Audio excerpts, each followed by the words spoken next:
만취 상태에서 운전을 하다 사고를 낸 문다혜 씨 관련 새로운 소식이 전해졌습니다. 허주연 변호사님.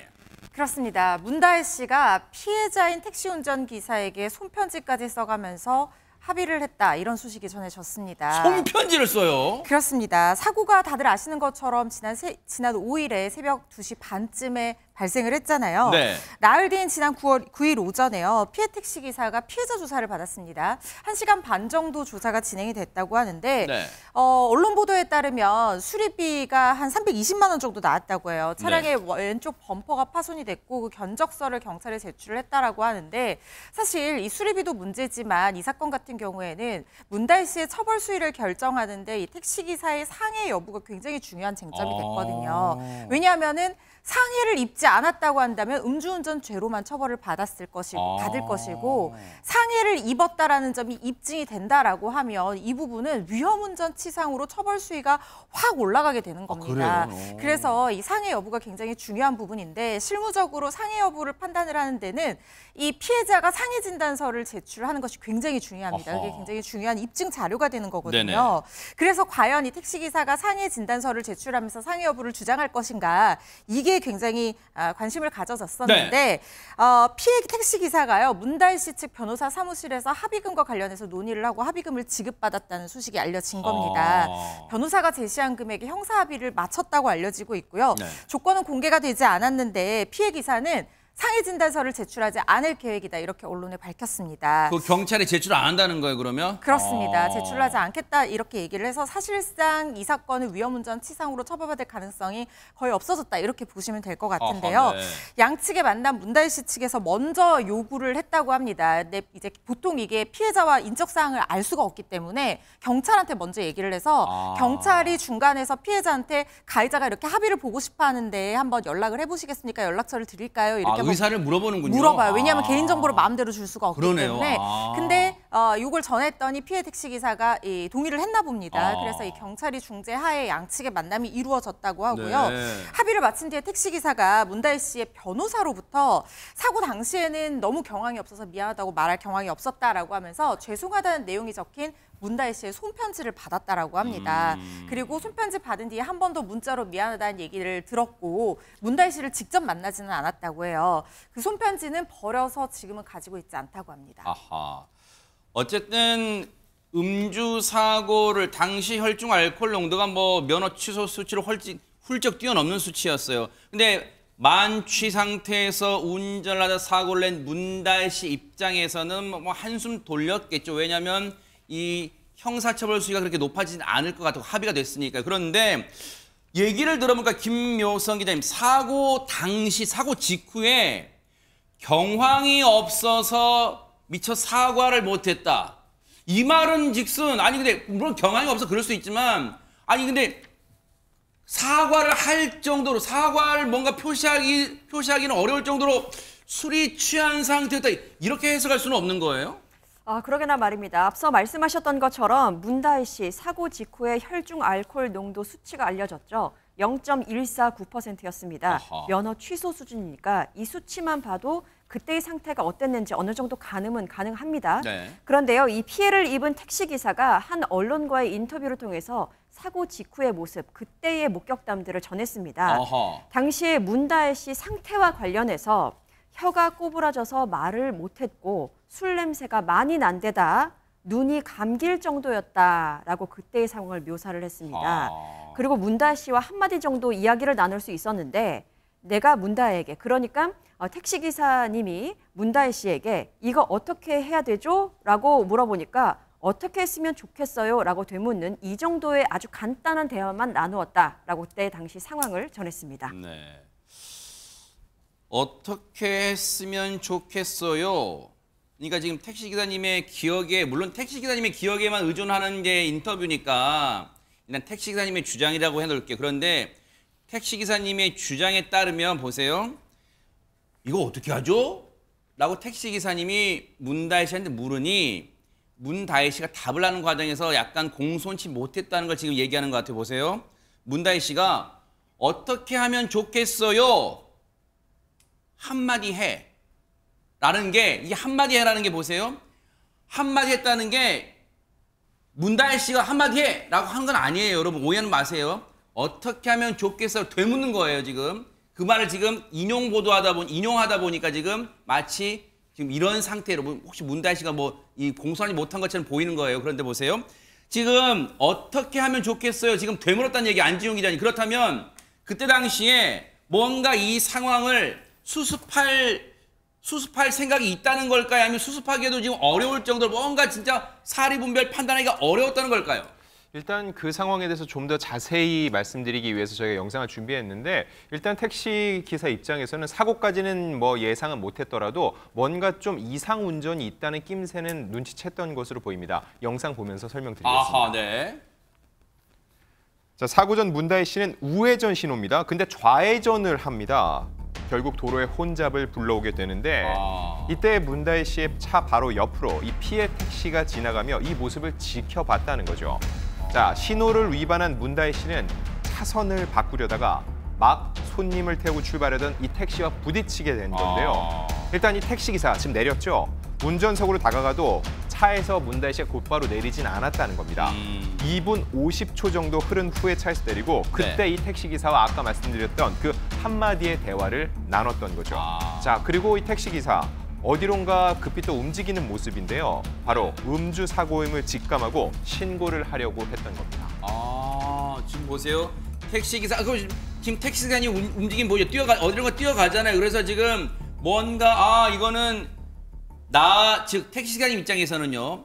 내 차를 들이받은 차의 운전자가 지금 이 술을 먹었구나. 이건 음주 상태로 운전한 거구나라고 이제 직감을 하고 신고를 하러 뛰어가는 모습까지 CCTV에 이제 고스란히 찍혔어요. 근데 사실 최진봉 교수님, 물론 결과가 이제 이렇게 됐으니까 하는 말이지만 당시에 이제 저 상황에서는 이태원 당시 상황이 막 도로가 혼잡하니까 차량들이 속도를 그렇게 많이 내지는 않았어요. 오히려 그게 천만다행이어서 왜냐하면 저 상태에서 만약에 어떤 접촉사고 없이 저기를 빠져나갔다가 진짜 속도를 내는 곳에서 사고 났으면 큰일 날 뻔했어요, 진짜. 네, 맞아요. 지금 말씀하신 대로인데 택시기사도 그 얘기를 해요. 사실 지금 뛰어가고 있는 장면이 뭐냐면 누구를 데리러 가냐면 경찰을 데리러 가는 거예요. 저 현장에 아마도 경찰이 교통통제를 좀 하고 있었던 것 같아요. 너무 복잡하고 사람이 많으니까. 근데 화면은 안 보이지만 택시기사가 지금 저기서 교통정리를 하고 있는 경찰에게 가서 음주인 것 같다라고 얘기를 한 거예요. 왜냐하면 지금 뭐 아까 설명이 됐습니다만 대화를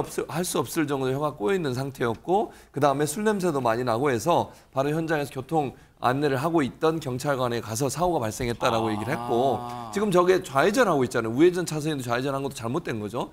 좌회전에서 들어온 차에 신호 위반으로 좌회전해서 가고 있는데 그리고 난 속도를 좀 높인 장면이 있어요. 지금 저 장면인데요. 다른 차보다 속도가 빠르잖아요.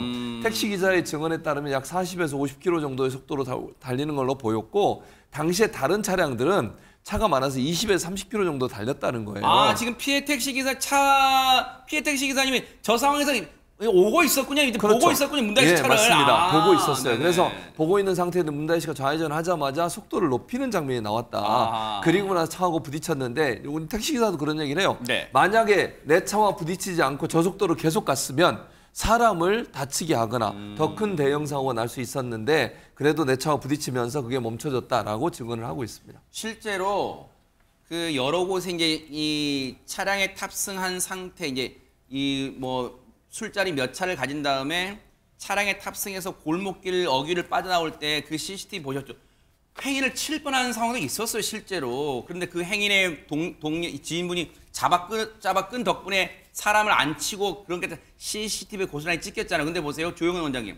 지금 이 피해 택시기사분은 자신이 이제 피해를 당했음에도 내 차랑 부딪혀서 그나마 천만다행이지 저속도로 만약에 더 갔으면 더 큰일 날 뻔했어요. 오히려 다른 사고, 더 큰 사고 날까 봐 걱정하고 그래요. 사실 이런 마음 갖지는 쉽지 않을 것 같아요. 그렇죠. 아니 내 차랑 안 부딪히고 사람이라도 쳤으면 정말 큰일 날 뻔했습니다. 자, 이 얘기를 하는 그 심정이 어땠겠습니까? 그러니까요. 이 택시 기사분이 차에서 내려서 이렇게 문다혜 씨와 한마디 대화를 나눈 후에 그렇죠. 이제 바로 이제 신고를 하러 가셨거든요. 네. 근데 우리가 그 상태에서 이제 추정할 수 있는 게 있죠. 얼마나 취한 상태였으면 정말 딱 눈에 보기에도 굉장히 극심한 만취 상태가 아니었을까 하는 생각이 들고요.